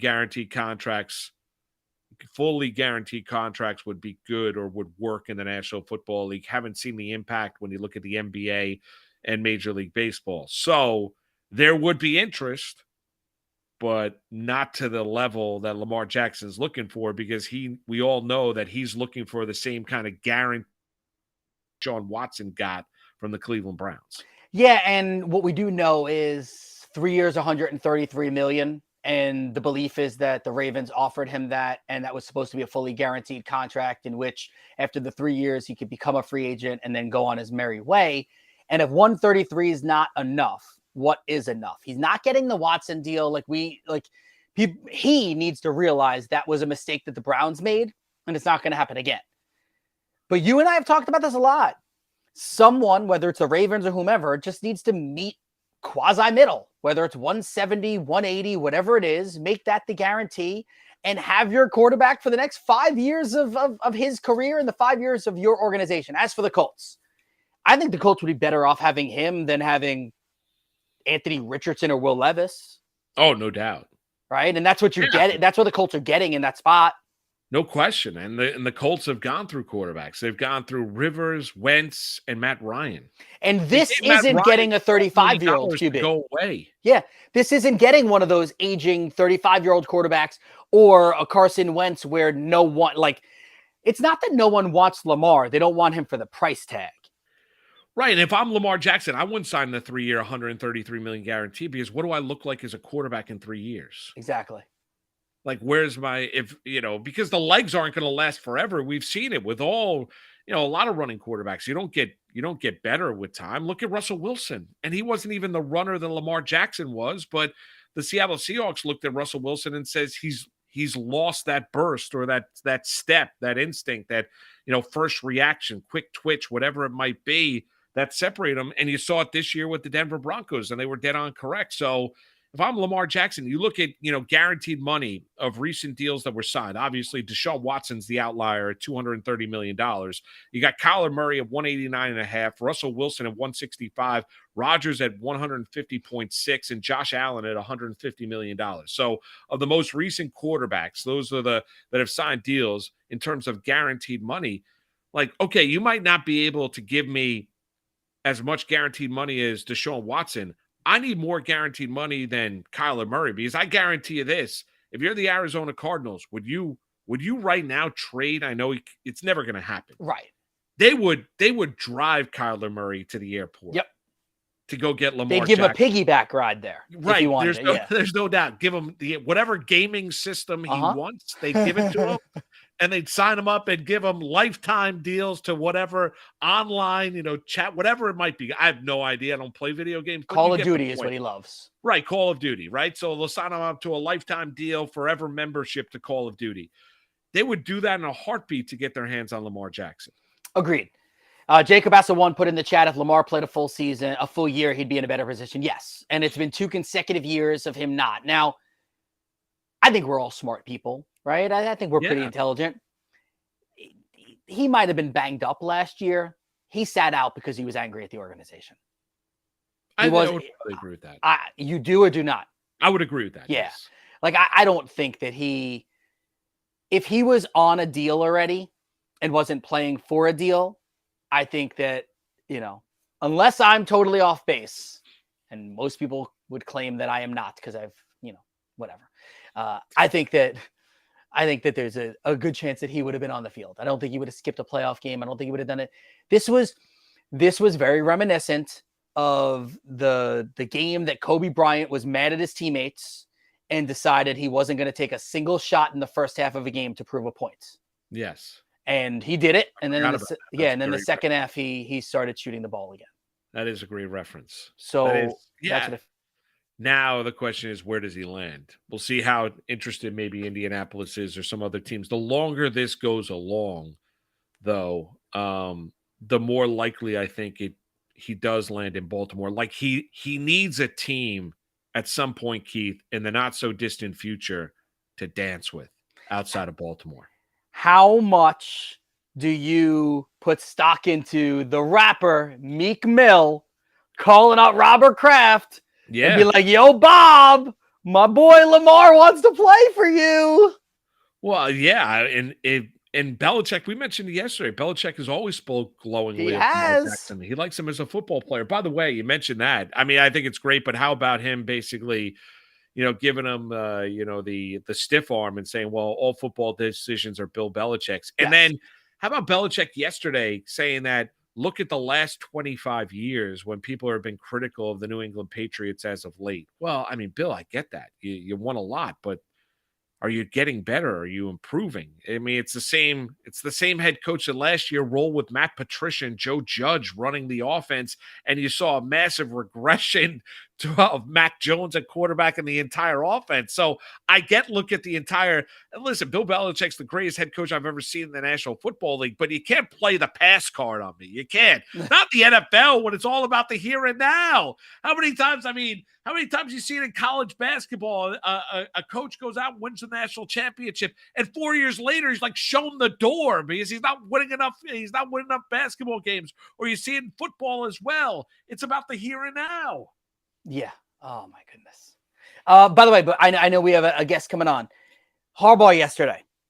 Did you see any of the numbers? How many questions he got? Did you see how many questions he got during that 27 minutes? I did not, no. 46 total questions during the 27 minutes. How many of those 46 questions were about Lamar? 30. You're close, 26. Yeah. 26 of the 47 questions were about Lamar Jackson. Because that's all anybody cares about. Yeah, I love that. Honestly, I kind of like Lamar's move there. He knew that Harbaugh was talking, and he's like, you know what? I'm putting out a tweet a minute before he has to talk, so that's the only thing he'll have to discuss. And credit to Harbaugh. He was awesome. He handled it very well. Oh, he handled it very well. You're right. He's not handled every media situation well, but he handled that one. We'll continue the NFL conversation. Cody Benjamin covers the National Football League for CBS. Will join Keith and I next. It's Moose and Keith with you on a Tuesday. It is a Tuesday. Better Sports Network. Talk sports with Lisa Ann and Rick Kamla, Wednesdays at 7 p.m. Eastern, exclusively on Better Sports Network. Let me say something about Tiger. You know, Tiger has had to redesign his entire swing. Tiger has a difference in the length of his legs because of that horrible accident. You know, in golf, there's no like, hey, you can't walk the greens, you have to take a cart. So I assumed by day 3 on Sunday, the inflammation would start. He took a couple breaks where they take care of his back a little bit, but it is fascinating watching him. So it gave me this thought, like, is he that skilled at golf? Or is this a mental thing of dedication and determination? He is so dedicated to the sport that no matter what, he's relentless to it. And the dedication and determination goes to the golf, the swing, the playing, the walking, but it goes to his overall health. The average person who doesn't stay in great shape, gets in an accident like that, goes through multiple surgeries, is not recovering and going out there to walk. And that course has some pretty steep inclines, a lot of walking. I mean, how else can you factor in these athletes, the Michael Jordans, the LeBrons, these players that just, their whole focus is really optimal health, optimal body skills, and then what comes next is being the best at what they do. I think you just hit on why Tiger still has that drive. I don't know this, I don't know the man. It could just be love of the game. It could be, I want to make as much money as I can while playing. Could be all this stuff. But LA, a lot of people think Tiger Woods is the GOAT of golf. And I don't understand how you can be the GOAT of golf when you are 3 majors short of Jack Nicklaus. Okay? So like LeBron, I don't think he cares what guys like me say anymore, right? He's past Kareem. He thinks he's the GOAT. I mean, he's third on my list. He's in the debate. Many other people think he's the GOAT. He's not my GOAT. You know what I mean? So I wonder if Tiger is there, like LeBron. Like, I don't care what the pundits, what the barbershops say. I'm the GOAT. I don't have to do anything more. This is all gravy. I wonder if Tiger looks at it that way. I don't know what Tiger's mindset is in the GOAT status, but when players talk about what it's like to be at a tournament, when Tiger's playing versus when he's not, they'll tell you that they're on the greens and they can hear the roar 4 holes over, and that there is nothing that compares to the excitement of when he's present. Better Sports Live, Wednesdays at 7 p.m. Eastern, 4 Pacific, exclusively on Better Sports Network. Or listen whenever you want on the app with BSN On Demand. Let's go. Moose and Keith on Better Sports Network. It is. Let's continue the NFL conversation. Cody Benjamin joins us. CBS Sports covers the NFL. Good morning, Cody. Mark Malusis, Keith Arizari with you. Thanks for the time this morning. Thanks so much for having me. I appreciate it. What's up, man? Are you excited about that music? That's your intro music. You're the hustler. I mean, your presence alone is enough for me. But I appreciate it. It's a good time to be talking football. A lot going on. Just a few things, yeah. Yeah, no doubt. Let's start where we just left off, and that is Lamar Jackson. What did you make of the tweet yesterday? Where do you put the relationship? I mean, there's so many layers. The relationship between Lamar and Baltimore, do you think it's fixable? Do you think Lamar is playing someplace else next year? How do you think this plays out, Cody? Yeah, I mean, obviously the timing wasn't an accident, coming out when John Harbaugh was about to speak. I think it was another example of Lamar Jackson trying to take ownership of the situation, kind of take control of the situation. I mean, that's what the entire saga has been about, I think. But, it's been a push between player and team, a player and ownership. And it's really been that way since the Deshaun Watson contract, which kind of set the table for, this failed negotiation period. Is it fixable? Yes. I think that no matter how ugly it looks publicly, I think of the Kyler Murray situation with the Cardinals last year. I mean, you could have convinced me multiple times last offseason that was an unfixable relationship. I mean, it was not pretty publicly. I mean, you don't want your quarterback, it's beyond the social media stuff. I mean, there was a time when Kyler Murray pulled all the Cardinals photos. There was a time when there was reports that they, internally the team wanted him to grow the whole contract. Like, then they sign him to the big extension. And even after that, you've got the whole, the contract clause issue. And so I still don't know that Kyler Murray and the Cardinals are on beautiful terms, but they're on contract terms. And so I do think that, yes, it's very possible. It changes by the day. If you ask me today, I think it's probably more likely that Lamar Jackson is back with the Ravens, even after what occurred, social media wise. But, I could list you a half dozen teams or more that I think should be in the Lamar Jackson market. It's just a matter of, who's going to actually go there and how much is he willing to budge contract wise. And I think we should get into that in a second, but there are facts and there are speculation, and I kind of want you to do them both if you can. Why aren't teams getting in on Lamar Jackson? Yeah, I think there's not one reason. I know that everyone talks about the fully guaranteed contract. Certainly, I mean, Lamar Jackson would be seeking that after what Deshaun Watson got. But even if he's not seeking that, even if he's seeking just, a lot of guarantees, record guarantees, but not fully guaranteed deal, that's not the only reason. I mean, you can, the injuries are certainly part of it. I think that, certainly some of the best quarterbacks in the NFL right now, they don't only use their arm, they use their legs. I mean, you look at Jalen Hurts, who was just in a Super Bowl, Josh Allen, who's been vying for a Super Bowl. There are guys that, their game is built around their legs. Obviously, Lamar Jackson, his game is that way, but there's a durability concern. When, we saw just this week, Sean McDermott saying he wants Josh Allen to stop taking as many hits as he does. And the fact that he's missed 5 games in each of the last 2 years, however this past season went, him holding out, trying to preserve his health for a future contract, whatever it is, he's missed 10 games the last 2 years. That's part of it. There's still concerns that, he doesn't have a huge playoff resume, a consistent passing resume, even though he won MVP before. So take all that together. And I still don't think it justifies holding out of a pursuit of Lamar Jackson, because we see this is a day and age where we're still willing to, court Derek Carr as a free agent. We're still willing to pay Jimmy Garoppolo starting caliber money for at least a year. If Ryan Tannehill were cut, teams would be interested in him as a cheaper starter.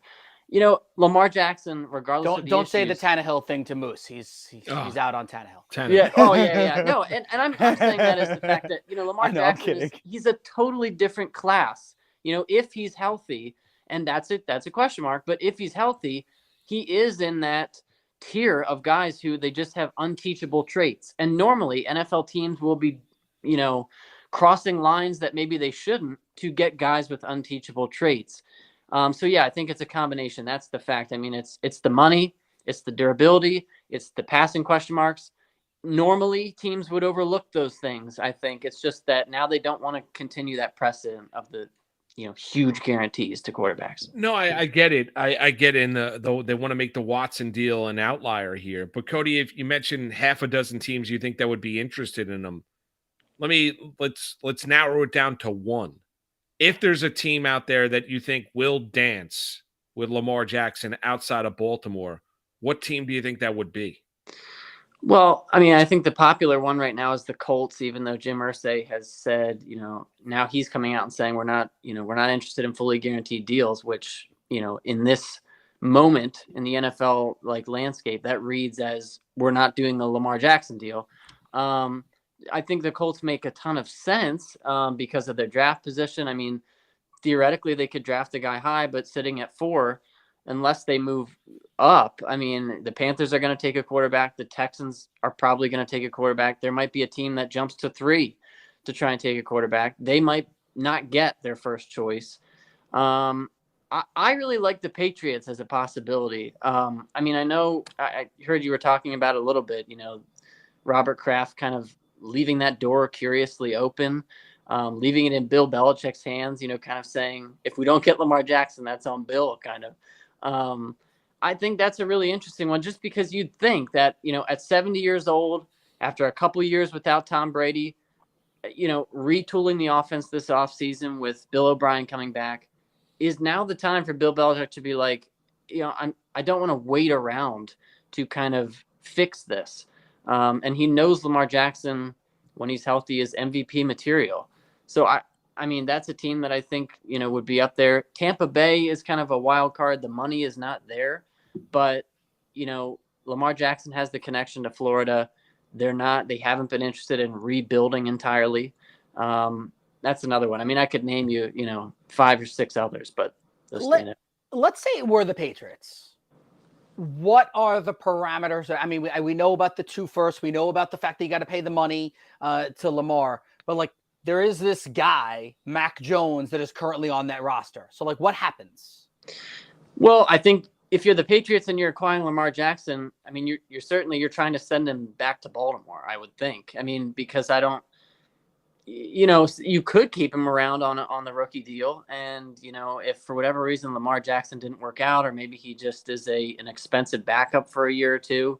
But it's tough to get a read on, because, what the Patriots leaned on for so long with Tom Brady was, efficiency.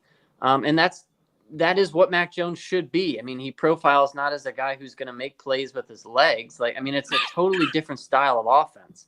But that's why I think if you're getting Lamar Jackson, I mean, you're saying you're all out on the Mac Jones experiment. And Bill has left the door open for a competition this offseason. I just think that for Mac Jones to succeed the way the Patriots want him to succeed, everything probably has to be clicking the way that you might see in San Francisco. With Lamar Jackson, that's not the case. He's making plays on his own. All right, Cody, let's move away from Lamar. Let's turn our eyes to Green Bay. Who's lying? Is it Aaron Rodgers a couple weeks ago in that hour-long interview he had with Pat McAfee where he painted himself as the victim? Yeah. Brian Gutekunst, handled the questions well yesterday, but clearly told a different story that the one that Rodgers spun with McAfee. Who's lying here? I think they both are. I mean, I think that this is the situation. This was always going to be, if Aaron Rodgers was ever going to leave the Packers, why would either side, publicly champion that split? I mean, because of all they've been through, they're not going to want to, when we look back 10, 20 years from now, just the same way with Brett Favre and the Packers. I mean, nobody, when you've been together that long, when you've had so much success, when you've had a Hall of Fame partnership, nobody wants to look back and be like, we're the ones that, kicked this guy to the curb. Or from Aaron Rodgers' perspective, I'm the one who wanted to leave the Packers. And then you look like the bad guy. I mean, that's the situation. I mean, regardless of whether Packers fans are ready to see Jordan Love, nobody wants to be the one that said, we ended this marriage. And so I think that the reality is they both probably, there's probably truth to what both of them are saying. I think they probably skirted around it, if Aaron Rodgers came and was fully honest, and said, I want to go to the Jets. I don't envision, I think that both sides kind of knew this was going to come, kind of knew that the partnership was nearing its end, but neither side was going to go into those conversations and say, hey, we're definitively doing this. And Aaron Rodgers, by, toying with it the last 3 off seasons, I think like the Packers have said, he kind of left them no choice but to move forward. From the people you're speaking to, your sources and whatnot, when do you think this gets done? Well, ideally, it would be before the draft, right? Because you're trying to, if you want to incorporate picks, compensation that comes in this draft. I mean, it has to occur before the end of April, and I do think it will get done before then. I mean, it's complicated with Aaron Rodgers' contract too, depending on what is finalized with that, because technically, as this contract is currently constructed, the Packers can't save money by trading Aaron Rodgers, until after June 1st, which is well after the draft. I mean, Aaron Rodgers is part of this equation, what his contract's going to look like when he ends up with the Jets. I mean, if you're asking me now, I would say it is done before the draft, but that's still a month away. There's still a lot of time, I think, for these two teams to hammer out whether it's going to be, 2 second-round picks, a conditional first-round pick, but I would say before the draft. All right, before the draft, what do you think the expectations? Okay, if I put Rodgers on the Jets, Cody, realistic expectations for the Jets in 2023 are what? Well, it better be a playoff berth at least. Okay, I mean, at least. Do you think they're instant Super Bowl contenders? Because the naysayers are going to point to Rodgers in the playoffs, and Rodgers has had, a couple years ago against San Francisco, lost in the snow when they were the favorite, lost an NFC championship game that they had no business losing to Brady and the Buccaneers in Lambeau Field at home. He's only won 1 Super Bowl. He hasn't been this unbelievable playoff performer. Is it unrealistic to look at the Jets then and say, I think they can win a Super Bowl with Aaron Rodgers? I think you're stretching it. I think it's pushed. I mean, I know that, if you're a Jets fan, certainly that's got to be the hope. And if you're Jets ownership, you better believe that, because, with Joe Douglas, he has basically, they backed themselves into a corner here when they're asked about Lamar Jackson. Any other offseason, if a guy like Lamar Jackson is available, you're not saying, oh, that would be disingenuous. Like, no, you explore every option. What is best for your franchise? And there's a case to be made that exploring a 26-year-old former MVP is a better bet for your franchise than exploring the soon-to-be 40-year-old former MVP. So it's equivalent, I think, to the Tom Brady gamble that the Buccaneers took, where you're going all in for this guy for 1 to a max of 3 years. We're pouring everything in, and if we don't get the Lombardi Trophy, it's a disappointment. I mean, it has to be, because that's the size bet it is, regardless of what the compensation looks like. I would say, like, realistically, I think, you're hoping, obviously the hope is the Super Bowl. I think the realistic expectation is you're in the divisional round, you're vying for the AFC Championship. I mean, the goal is the Super Bowl, but to me, Aaron Rodgers at this current state, I think that's where you'd better get there at least. All right, let me ask you about, let's stay in Green Bay. Are the Packers in love with Jordan Love, or, and no pun intended, or is it a case that you meant it. they just are tired of Aaron Rodgers and the drama? Well, that's tough. I feel like it's a cop out for me to say it's a little of both. I mean, I think they, owning Aaron Rodgers and partnering him with him for such a long time, a Hall of Fame career, the fact that they moved up to draft Jordan Love in the first round, I think that speaks to some level of interest. I mean, you're not going to do that with Aaron Rodgers on the team if you don't believe this guy is capable of taking over for Aaron Rodgers. And I know that was now 3 years ago. The past 3 years and the current move, I do believe, is fueled a little bit by this, the notion that the clock is ticking a little bit on getting Jordan Love out there, seeing what he has. And I mean, very limited action last year, but his arm looked good. You'd hope that he's, polished some things, learned some things from sitting behind Aaron Rodgers. Yeah, I mean, if you're looking for like a percentage wise, I would say it's at this current moment, it's probably leaning a little more towards we're ready to turn the page. We're ready to move forward organizationally, not just at the quarterback position, but hey, we had a down year. You're almost 40. It is now time for us to look more long-term, whether that's with Jordan Love or next offseason, exploring another quarterback.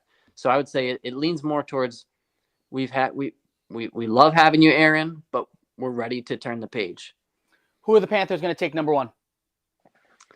I think CJ Stroud is the favorite. I mean, it seems like, everyone talked about the prototypical, what is Frank Reich looking for? The guy who can stand in the pocket and pass. I don't think Frank Reich would rule out, an Anthony Richardson because of the fact that he moves a lot, the fact that he's athletic. But I think he's right in the fact that at the end of the day, whether you're Josh Allen or Jalen Hurts, moving, being athletic is a huge component in today's NFL. But when push comes to shove, you need to be able to throw the football from the pocket. And the reason, Jalen Hurts was an MVP candidate this year and helped the Eagles get to the Super Bowl, certainly part of it is the fact that he can move, he can make plays off script. But the biggest reason was that he looked like a completely different guy throwing the football. He improved, way beyond expectations as a passer. And so I think CJ Stroud, I think Bryce Young brings the same qualities. It's just that you've got can this guy withstand the NFL? And so CJ Stroud, he checks out as the guy that he's going to pass it. He's got the build to withstand the NFL. Odell Beckham Jr. We're chatting with Cody Benjamin, talking a little National Football League. He covers the NFL for CBS Sports. Let's talk about Odell because he had the workout. He looks ripped. He looks cut. He looks like Keith Irizarry, right? I mean, when he steps out there on the football field shirtless, he's got abs as well. But when you look at it, not been healthy. He's had 2 torn ACLs in the same knee. My knees are healthier than his, by the way, just so you know. You're probably right. Your ACLs are intact. So there you have it. The Jets are interested because Rodgers wants to play with them. The Giants, John Mara didn't bat it down, said it's up to Joe Shane and Brian Daboll about bringing him back. Where does Odell land? And I'll ask you to this way, Cody, is the idea of Odell better than what Odell is in reality on the field? Probably. I think it's swung in both ways. This pendulum has kind of moved. I mean, now he's been in the headlines long enough that this is starting to be like, so there are a few like big names who've retired who like every 2 years you'll hear, oh, this guy's interested in a comeback. I'm thinking of like Terrell Owens. I'm thinking, there are guys that will just like their names will not go away. Right, I mean, Des Bryant did this, for a few years where it's like the name has just a little bit outlasted the actual value to a football team. I don't think Odell is not valuable. Like, I think, he proved when he was with the Rams during that Super Bowl run, and I know an injury has occurred since then, but he proved that he still had some juice there as a route runner, as a red zone guy. I think in a limited, a specific role, he does have a place in the NFL. But yes, I mean, this is drug on now where, the $20 million reported asking price, I mean, no one believes that. I mean, inside the NFL, or no one would pay that. His time has passed. I think that if he's coming in the same way that like a Mecole Hardman is coming in for the Jets, you have a very defined role. You're not like a 70 catch guy right now, then sure. And I think ultimately, yeah, the Aaron Rodgers sway probably trumps all here in terms of where he might end up. Same way that Tom Brady, like if it's just a Tom Brady guy, the Buccaneers will be interested. And so, yeah, I think ultimately the Jets is the most likely. And plus, it fits. I mean, it puts him back in the New York market. He's not with the Giants, but he gets to kind of stay in that spotlight there. I think it works. Awesome stuff, Cody. Really, really, really fun time. Thanks for hopping on with us, man. Thanks so much for having me. I appreciate it. You got it, Cody Benjamin. is. Have yourself a great Tuesday. Yeah, Love good the work stuff. on CBS Sports. He was great. Yeah. Did a Really really good. good job. Yeah, and I don't know. I don't think Odell makes sense for the Giants. I don't think so. I think he makes more sense for the Jets in a win now mode. There's also like Why and I don't want to why create the unnecessary distraction? Well, and that's like I don't want to always like equate things to like dating situations. Yeah. But like when you break up, there's usually a reason. And how often do people break up with someone and then get back together and it actually works? It doesn't happen that often. It doesn't. No. Like, not like a real breakup. Like not the petty little like, oh, I'm not talking to you tomorrow. You're not talking to me. Fine. I'm looking like not that. Like the actual like, you're living together and someone moves out, or like you're thinking about engagement and then you decide against it. That kind of breakup. Like typically you don't have that kind of breakup and then a year or two later be like, I miss him so, I miss her so. And then you get back together and it works. No, usually if you try to get back together, it doesn't work at all. And you remember why you didn't like each other. No, you're 100%. 100%. But I think absence makes the heart grow fonder. You start to not be as upset as you were then by things that went down. I mean, I'm not telling you that Odell was a terrible teammate. He wasn't. His teammates loved him. No, they loved him. Yeah. I mean, they adored him, but he created unnecessary distractions when he was with the Giants that right now you've got a good thing going in building around, Daniel Jones. Now they've got to rectify the situation they got with Saquon Barkley because reportedly he's not happy playing under the franchise tag, as most players are not. And that he wants to get a deal done with the Giants and a long-term deal. And Barkley's made it clear that the only team that he wants to play for is the Giants. He doesn't want to continue playing anywhere else, but that's something that they need to rectify. They don't need to dabble in to the Odell Beckham, that whole saga. I mean, let him go to the Jets. I did want to ask you one thing because I was thinking about it last night, and this has nothing to do with sports, right? Cool. It's Twitter. And it's the blue check mark, and it's the verification. Yeah. Now, the announcement came out. What day is today? Today is the 28th, 5 days ago, right? Elon Musk and Twitter, they sent out a tweet that April 1st, if you have the blue check mark right now, that you have to pay anywhere in the neighborhood of $7 to $8 a month, something like that, in order to continue to have the blue check mark for verification. My question to you, Keith, is will you pay to have the blue check mark? At this point, no. Like I'm not thinking of paying for it. No, I'm not. I mean, I've had it for a while. I know you've had it for a while. What is it? Over the last 6 months, people have been able to purchase it. And then there's the whole, like, you have to click on it and figure out if it was the people that bought it or whether or not they got it because they like earned it or whatever it is. My gut is no. I don't know from a business standpoint if it matters. Like, I don't know ultimately if it'll matter. That's my question. Do you think it factors in? Because now, like, it's going to be, is it not going to be odd?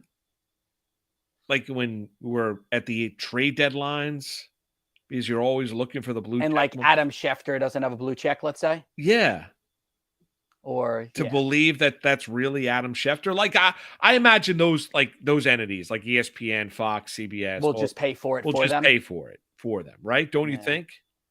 I guess. Yeah. And then like there's also like the stigma of it now too. Like there are going to be a lot of people that make fun of people for paying for the blue check.